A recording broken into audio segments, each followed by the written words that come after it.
Hello students, आज हम eukaryotic cell के बारे में डिस्कस करेंगे। यूकैरियोटिक सेल वो सेल्स होती है जिनमें वेल ऑर्गेनाइज्ड न्यूक्लियस प्रेजेंट होता है। सबसे पहले तो हम यूकैरियोटिक सेल का मतलब क्या होता है उसके बारे में डिस्कस करते हैं। यूकैरियोटिक सेल, हमने पहले प्रोकैरियोटिक सेल के बारे में भी डिस्कस किया था। प्रोकैरियोटिक सेल वो सेल थी जिनमें प्रिमिटिव न्यूक्लियस प्रेजेंट होता है या फिर आदिम प्रकार का केंद्रक उपस्थित रहता है, और यूकैरियोटिक सेल वो सेल होती है, अब इसमें क्या है कि जिनमें वेल ऑर्गेनाइज्ड न्यूक्लियस होता है, वो यूकैरियोटिक सेल होती है। यू मतलब क्या होता है? ट्रू। और कैरियोटिक का जो मतलब है वो कैरियोन से है, और कैरियोन मतलब क्या होता है? न्यूक्लियस। ओके, तो ऐसी सेल्स जिसमें ट्रू न्यूक्लियस प्रेजेंट होता है उन्हें हम क्या बोलते हैं? यूकैरियोटिक सेल बोलते हैं। अब ट्रू न्यूक्लियस से मतलब क्या? Well organized nucleus. अब जैसे कि ये सेल है, अब किसी भी सेल के अंदर जब न्यूक्लियस प्रेजेंट होता है और उसके चारों तरफ न्यूक्लियर मेम्ब्रेन प्रेजेंट होती है और इसके अंदर जेनेटिक मटेरियल प्रेजेंट होता है, उसे हम क्या बोलते हैं? Well defined nucleus. ठीक है, तो ये वाला क्या हो गया? न्यूक्लियस। तो इसी को, इस ऐसे ही न्यूक्लियस को हम क्या बोलते हैं? वेल डिफाइंड या वेल ऑर्गेनाइज्ड न्यूक्लियस बोलते हैं। तो यूकैरियोटिक सेल वो सेल होती है जिसमें ट्रू न्यूक्लियस या फिर ऑर्गेनाइज्ड न्यूक्लियस प्रेजेंट होता है, उसे हम यूकैरियोटिक सेल बोलते हैं। इसके अलावा इन सेल के अंदर सेल ऑर्गेनल्स भी प्रेजेंट होते हैं, मेम्ब्रेन बाउंड सेल ऑर्गेनल्स होते हैं, जैसे ये माइटोकॉन्ड्रिया है। फिर उसके बाद यहाँ पर अपन देख रहे हैं ये ईआर दिख रही है, फिर गोल्जी बॉडी दिखती है, ये गोल्जी बॉडी है, ये Golgi body, E R Golgi body है। फिर यहाँ पर हम देखते हैं ये लाइसोसोम्स हो जाते हैं, ये राइबोसोम्स हो जाते हैं। तो अलग अलग टाइप के इसमें सेल ऑर्गेनल्स भी प्रेजेंट होते हैं यूकैरियोटिक सेल में। अब मोनेरा को छोड़ करके जो दूसरे किंगडम से, उनकी सारी सेल्स जो है वो यूकैरियोटिक ऑर्गेनाइजेशन वाली होती हैं, और जो प्लांट, फंजाई और कुछ प्रोटिस्ट होते हैं उनमें सेल वॉल प्रेजेंट होती है, जबकि एनिमल सेल और कुछ प्रोटिस्ट में सेल वॉल एब्सेंट होती है। अब यहाँ आगे हम बात करते हैं इसके स्ट्रक्चर की बात करते हैं। प्रोकैरियोटिक और यूकैरियोटिक सेल। यूकैरियोटिक जो सेल होती है वो दो टाइप की होती है, एनिमल सेल और प्लांट सेल जो है दोनों यूकैरियोटिक सेल की कैटेगरी में आती है। अभी हमने ये पढ़ा था कि जो एनिमल सेल होती है उसमें सेल मेम्ब्रेन नहीं होती है, सिर्फ यहाँ बाहर की तरफ, सॉरी, उसमें सेल वॉल नहीं होती है, सिर्फ सेल मेम्ब्रेन प्रेजेंट होती है। तो ये जो आपको बाहर मेम्ब्रेन दिख रही है इसे हम क्या बोलते हैं? Cell membrane. जबकि प्लांट सेल में सबसे बाहर की तरफ क्या होती है? सेल वॉल होती है, और सेल वॉल के बाद में ये जो ग्रीन कलर की आपको दिख रही है लाइन, इसे हम बोलते हैं सेल मेम्ब्रेन। तो प्लांट सेल में सबसे outer most covering cell wall होती है, जबकि एनिमल सेल में सबसे outer most covering cell membrane होती है। ठीक है, और प्लांट सेल में सेल वॉल के बाद में सेल मेम्ब्रेन। तो एनिमल सेल जो है इसमें सेल वॉल एब्सेंट होती है, और कुछ प्रोटिस्ट में भी सेल वॉल एब्सेंट होती है। और जो सेल है इसमें प्रोटोप्लाज्म प्रेजेंट होता है। ये देखिए, ये पूरा जो यहाँ पर आपको जो लिक्विड दिखेगा भरा हुआ, वो क्या कहलाता है? प्रोटोप्लाज्म कहलाता है। तो ये पूरा प्रोटोप्लाज्म एक मेम्ब्रेन के थ्रू सराउंडेड रहता है, इसी मेम्ब्रेन को हम क्या बोलते हैं? सेल मेम्ब्रेन बोलते हैं। ठीक है, और ये पूरा जो अंदर जो भरा हुआ रहता है उसे हम क्या बोलते हैं? प्रोटोप्लाज्म बोलते हैं। ठीक है, अब प्रोटोप्लाज्म की अगर हम बात करें तो प्रोटोप्लाज्म किससे मिलकर के बना हुआ होता है? तो प्रोटोप्लाज्म के अंदर जो है वो साइटोप्लाज्म, न्यूक्लियस और वैक्यूल्स का पार्ट आता है। अब जैसे देखिए, ये कोई सेल है, इस सेल में ये न्यूक्लियस प्रेजेंट है। ठीक है, और ये तो क्या हो गया? न्यूक्लियस। और ये क्या हो गया? साइटोप्लाज्म। और न्यूक्लियस के अंदर क्या भरा हुआ रहता है? न्यूक्लियोप्लाज्म। न्यूक्लियोप्लाज्म। अगर हम बात कर रहे हैं एनिमल सेल की, ये किसकी बात कर रहे हैं? अगर एनिमल सेल की बात कर रहे हैं तो साइटोप्लाज्म और न्यूक्लियोप्लाज्म, इन दोनों को मिला करके ये क्या कहलाता है? प्रोटोप्लाज्म। इसे हम क्या बोलते हैं? प्रोटोप्लाज्म। अगर हम बात करते हैं प्लांट सेल की, जैसे ये हम बात कर रहे हैं प्लांट सेल की,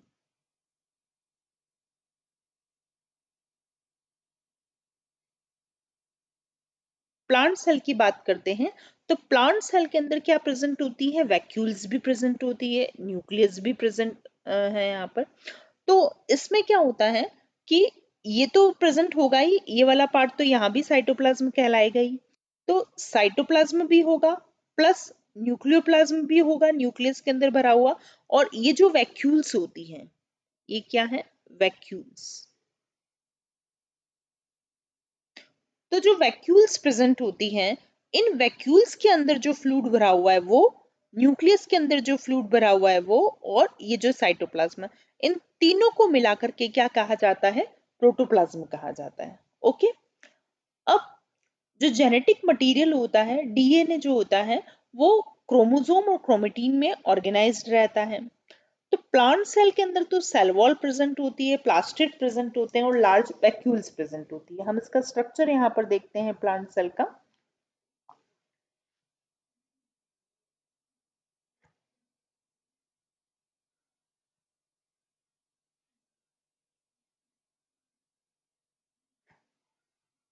वन मिनट। ये देखिए, ये प्लांट सेल है। प्लांट सेल के अंदर यहाँ बाहर की तरफ तो क्या प्रेजेंट है? सेल वॉल प्रेजेंट है। सेल वॉल के बाद में सेल मेम्ब्रेन प्रेजेंट है। जबकि एनिमल सेल में सबसे आउटर मोस्ट कवरिंग हमने कौन सी पढ़ी है? सेल मेम्ब्रेन पढ़ी है। जो प्लांट सेल होती है उसमें सेल वॉल के अलावा क्या प्रेजेंट होते हैं? प्लास्टिड प्रेजेंट होते हैं। दिख रहा है आपको ये क्लोरोप्लास्ट यहाँ पर प्रेजेंट है। तो इनके अंदर जो है प्लास्टिड प्रेजेंट होते हैं, क्लोरोप्लास्ट होता है और माइटोकॉन्ड्रिया प्रेजेंट होते हैं इसमें। और उसके साथ ही क्या होता है? लार्ज वैक्यूल्स प्रेजेंट होती है। दिख रहा है आपको ये लार्ज सेंट्रल वैक्यूल्स प्रेजेंट होती है। प्लांट सेल में एक तो सेल वॉल और प्रोटोप्लाज्म प्रेजेंट है, जिसको हम प्रोटोप्लास्ट या प्रोटोप्लाज्म भी बोलते हैं। जबकि एनिमल सेल में सेल वॉल एब्सेंट है। जो प्रोटोप्लाज्म है वो सेल में जो पूरा प्रोटोप्लाज्म होता है उसको डिनोट करता है। कौन? प्रोटोप्लास्ट। प्रोटोप्लास्ट क्या डिनोट करता है? सेल के पूरे साइट प्रोटोप्लाज्म को डिनोट करता है। अब ये जो है प्लाज्मा मेम्ब्रेन, साइटोप्लाज्म, न्यूक्लियस और वैक्यूल्स में डिवाइड होती है। दोनों सेल की हम बात करें तो यहाँ तो क्या हो गई? ये वाली जो हो गई, ये तो क्या हो गई? प्लाज्मा मेम्ब्रेन हो जाती है। उसके अलावा ये पूरा जो भरा हुआ रहता है फ्लूइड, इसे हम क्या बोलते हैं? साइटोप्लाज्म। फिर ये क्या है? ये न्यूक्लियस होता है। और अगर प्लांट सेल की बात करें तो प्लांट सेल में ये सब स्ट्रक्चर तो होंगे ही, उसके अलावा क्या प्रेजेंट होगा? वैक्यूल्स भी प्रेजेंट होगी। ठीक है। साइटोप्लाज्म की अगर हम बात करें, इस साइटोप्लाज्म के अगर इसके बारे में हम बात करते हैं तो जो साइटोप्लाज्म है वो किस किस से मिलकर के बना हुआ रहता है? ठीक है। तो हम यहाँ बात करते हैं सबसे पहले साइटोप्लाज्म की। साइटोप्लाज्म। अब साइटोप्लाज्म के अंदर जो स्ट्रक्चर होता है वो क्या होता है? एक तो होता है साइटोप्लाज्मिक मैट्रिक्स। Cytoplasmic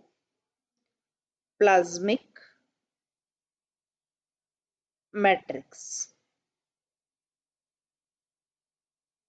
okay. और दूसरा होता है ऑर्गेनेल्स। ऑर्गेनेल्स। ठीक है। साइटोप्लाज्मिक मैट्रिक्स को हम क्या बोलते हैं? हाइलोप्लाज्म। हाइलोप्लाज्म कहते हैं। ठीक है। अब ये जो हाइलोप्लाज्म होता है इसमें दो स्टेट्स प्रेजेंट होती है। एक स्टेट तो होती है सॉलिड स्टेट और एक होती है जेल। ठीक है। जो जेल है वो यूजुअली प्लाज्मा मेम्ब्रेन के पास में प्रेजेंट होता है। अब जैसे हम बात करते हैं, ये है कोई सेल। ठीक है। ये सेल की है प्लाज्मा मेम्ब्रेन और ये है न्यूक्लियस और ये जो पार्ट है वो क्या कहला रहा है? साइटोप्लाज्म यहाँ पर। ठीक है।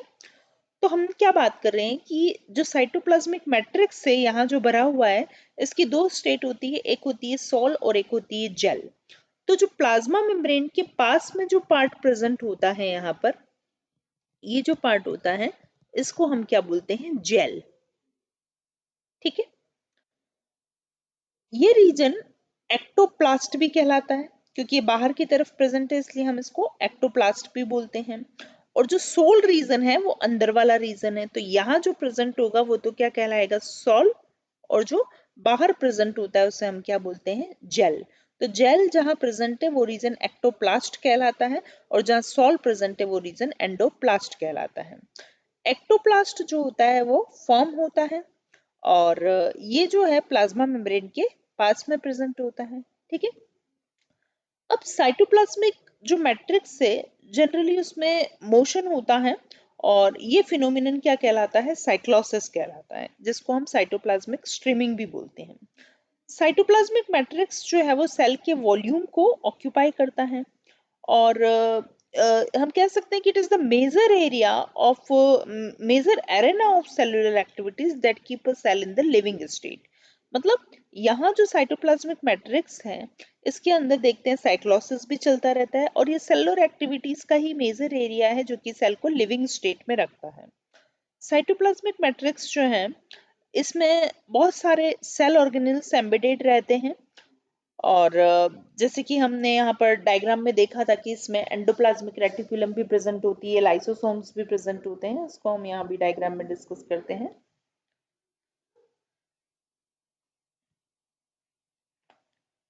हमने एनिमल सेल और प्लांट सेल के बारे में देखा था, दोनों के स्ट्रक्चर के बारे में देखा था कि एनिमल सेल में क्या प्रेजेंट होता है और प्लांट सेल में क्या प्रेजेंट होता है। ये देखिए, ये जो आपको ऑर्गेनल दिख रहा है जो सेंटर में प्रेजेंट होता है उसे हम क्या बोलते हैं, न्यूक्लियस बोलते हैं।